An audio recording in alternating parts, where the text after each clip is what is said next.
Yes, guys, you're welcome back to Smokey's football channel. How you guys doing? I hope you're doing good. It's been a while, I know.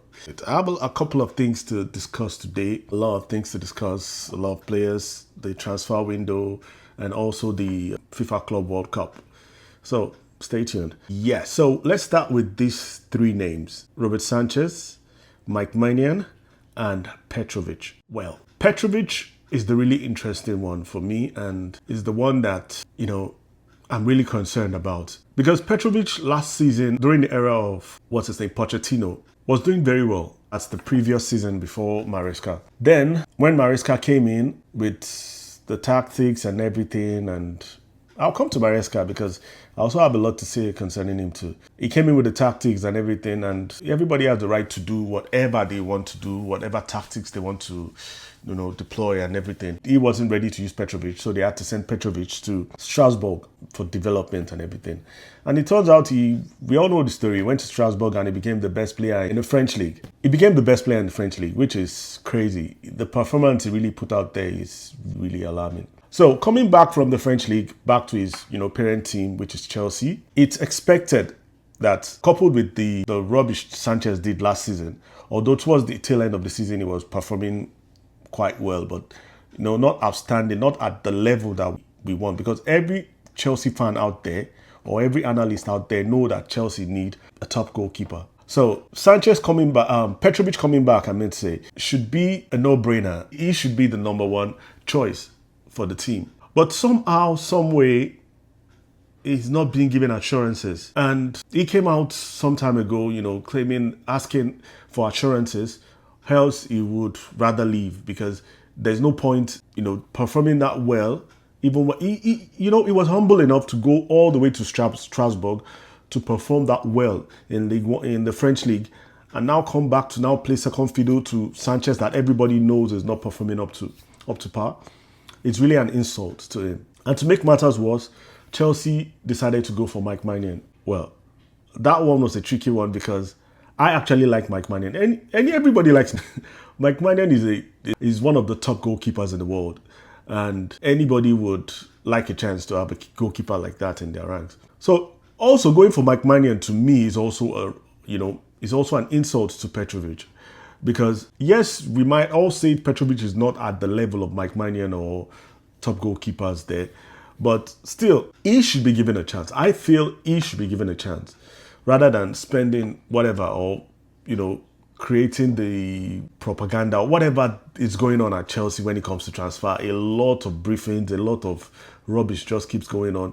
Offering AC Milan, was it 18 million or 12 million for Mike Maignan? Crazy things going on. Instead of all that news, why not just give Petrovic the chance? I mean, he's performed very well at French league. That would have just been the simple thing. Put him in the number one spot. If you love Sanchez that much, let him play the second fiddle to Petrovic. I mean, it's that simple. Why make things so difficult? But still, we want to go in for Mike Maignan, which is good. Maybe we are trying to upgrade. It's crazy. The fact that we went to the FIFA World Club Cup and we still didn't put him in as the first choice goalkeeper. I mean, he's not even in the squad to go to the FIFA Club World Cup.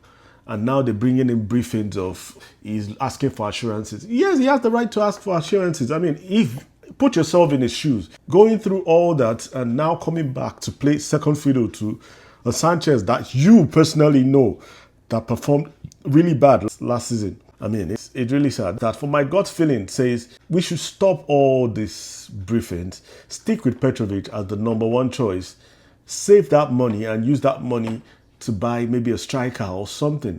So speaking of strikers, yes, we all know we've signed Delap. Wonderful player. I've, seen some of the games he's played, he's performed really well.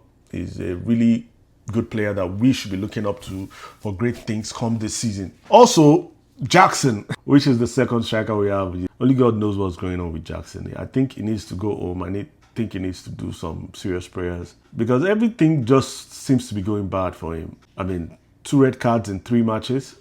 That's, should I say unfortunate? Well, unfortunate. And so unfortunately for him, there are now rumors of him leaving the team, which would be a good one because at least he can start afresh on a fresh note for he himself, and also for us Chelsea fans. Start afresh with somebody else. And speaking of somebody else, the news of Victor Osimhen hasn't still left. A lot of people still believe we are still going to sign Victor Osimhen.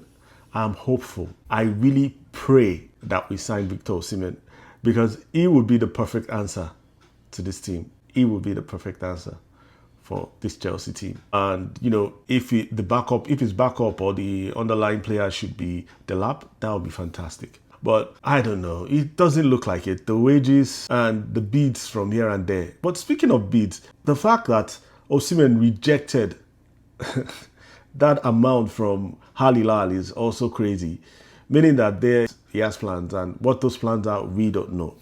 So we can only work with what we know. And what we know is that Chelsea are currently in for the signature of Kolo Muani. For me is a good player, but is not, I don't see him as that savior. I don't see him as that player that would, you know, give Chelsea that cutting edge come next season. Yes, he can add to the ranks. If you are asking me if I would take him rather than Jackson, perfect. I would take Kolo Muani any day rather than Nicholas Jackson.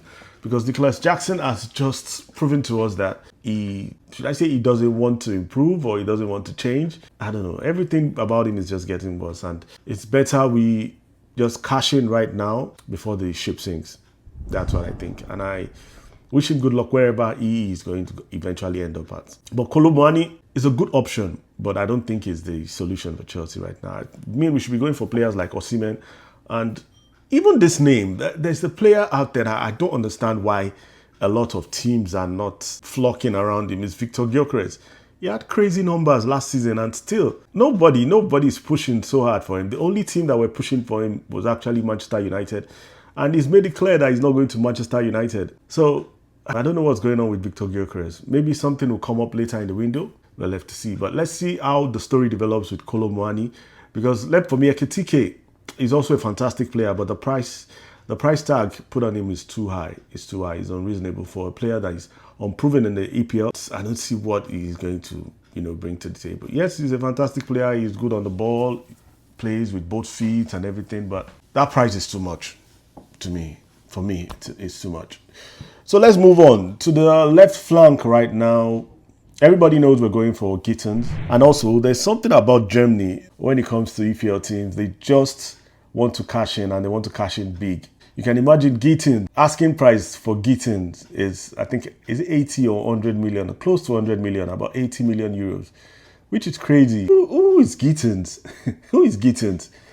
I don't see. Yes, he's a good player. He's an average player left to me. There's nothing spectacular about Gittins left to me. So I don't see why Chelsea should pay that amount for Gittins. It doesn't make any sense. On the other hand, another player Chelsea were looking at is Fofana of Lyon, which is a very fantastic player left to me. Fofana is really good. He's a great dribbler. You know, there's this pulse about him. There's this fighting spirit he has when he's on the ball. You can see the match against Manchester United. You know, the way he played against Manchester United was so good. And he's a player that I would prefer than Gittins is more like a Madueke to me. And Madueke is good on his day, but that's just the word, on his day. It's not a constant, it's not a player that you can always look up to for changes to a game in every match. So that's for our left flank. If I'm to pick, I'll pick a Fofana, because Fofana, to me, is a better player than Gittins. And that brings us to the rumor brewing behind the scenes now, which might actually lead to the resolution of this goalkeeping situation. And that's the news of Kudus. Because news has come out that, it came out a long time ago actually, but now the news has refused to leave because Chelsea are still interested in signing Kudus and West Ham are interested in signing Sanchez. Could there be a swap? Could there be with some money or something? I mean, that would be a blessing for Chelsea to let Sanchez go, off our books, because to me, it's not making any sense. It's not making any sense keeping Sanchez as, the number one choice when you have a Petrovic. It doesn't make any sense. It doesn't make any sense to me. You can understand it, managers can have faith in a player and all, but this one is a blind faith. It's a blind faith. Because even in the last match against, was it Flamengo? Yes, against Flamengo that we lost 3-1. The beginning of the match, the passes, it was making some serious errors. if we were to be playing big teams, like maybe even Al Hilal or something, a big team, they would have, really embarrassed us. They would have really demolished us. Although Flamengo eventually demolished us, And speaking of Flamengo demolishing us, it brings me to the talk of Maresca. Now, I noticed something about Maresca, and it's common with all managers out there. Managers like to, impose themselves on the team, make their philosophies be the paramount thing in the team. Even if players have to go out of their way to do some other things, their philosophies have to be what the team works towards. Yes, so in that vein, Maresca in the match against Flamengo did something that exposed the mindset, the way he's thinking. And to me, that's a problem. It's a major problem. I noticed it back then, but I didn't think it was this bad. Now, playing Reece James in the middle, for me, is not just stupid, and I'm not apologetic about it. It's not just stupid. It's annoying because it's sending the wrong signals to the team. I mean, what do you expect somebody like a Santos to be thinking? What do you expect somebody like a Romeo Lavia to be thinking? A Sugo that you just signed to be thinking? Drewsby Hall, all these players, what should be their own, thoughts towards that move? Reece James is a right back. He's not a midfielder. Everybody understands you are obsessed with this inverted, role and everything. But in this case, you literally put Reece James in the middle and put Gusto on the right. And it was so awful, not in the sense of your game plan. Yes, your game plan might have worked because, we had a physical presence in the middle, and our team, yes, I can understand we don't have, enough physical presence apart from just Caicedo. And at times he gets, bullied around in some games. And for a game like Flamengo where you need, physical power and everything, you need bodies in the middle that can actually, move and stand their ground. So I understand that being your, thought, but it still doesn't make sense. This still doesn't make it right, putting Reece James in the middle, because this is a competition, one, and it's also a prelude to the season. Whatever you do right now paints a picture of what would come up in the season. So what do you expect those players on the bench? Like I said earlier, Santos, Lavia, Asugo, Drewsby Hall, all those players on the bench, what do you want to be their, thoughts? What do you want them to think about when you make moves like that? It's really an insult to them. Imagine somebody like Santos that came from Strasbourg and being voted as the best player in the team, performed so well in that team, coming back to Chelsea. Nobody is saying you should make him the first choice. Nobody is telling you to, bench everybody else or because of him or anything. But you have to see this guy. You have to see him play. You have to put him in the team and, have him play. But still, 2 matches right now, you have not played him. Instead of playing him, you put in a Reece James. And towards the tail end, when they had now scored like 2 goals, you now brought in Lavia and the likes. Well, for me, his thinking, his thought process is trying to prove a point. He's obsessed with trying to prove a point. Instead of proving a point with the tactics of the game, his points are by getting results. And that's what makes somebody like a Mourinho stand out, somebody like Ancelotti stand out. But when you are so obsessed with proving a point tactically, you end up with things like this. And that's what has been happening to Guardiola all this while. Guardiola is a fantastic coach, a fantastic manager. But oftentimes he tries to prove a point tactically by overthinking the match itself, bringing, playing a false nine. Yes, all those things are, they are good when your opposition is, not as strong, or you are sure of the status of your team. But it's not something you're hell-bound on doing, and especially when you see that it's not working. Even Guardiola had to bring in somebody like Haaland. And speaking of Guardiola, next season I still believe that Man City are still going to struggle. Forget all these players they have signed, because he's still getting the point wrong, left to me. Because he's still overthinking it. Left to me.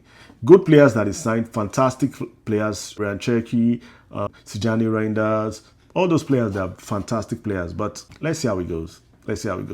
So back to Maresca needs to change his ways. He needs to change that mentality of trying to prove a point tactically, maybe to the board or whoever he's trying to prove a point to, and just prove the point by winning games. Be focused on getting results rather than being tactically buoyant or tactically, advantageous. I don't know. I don't even know how to put it.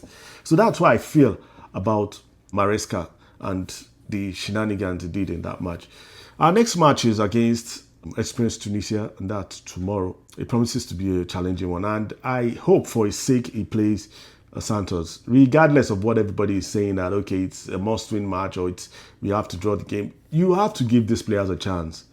Put them in, let's start them. Then if things are not going well, you bring in maybe Enzo Fernandez or whoever you want to bring in.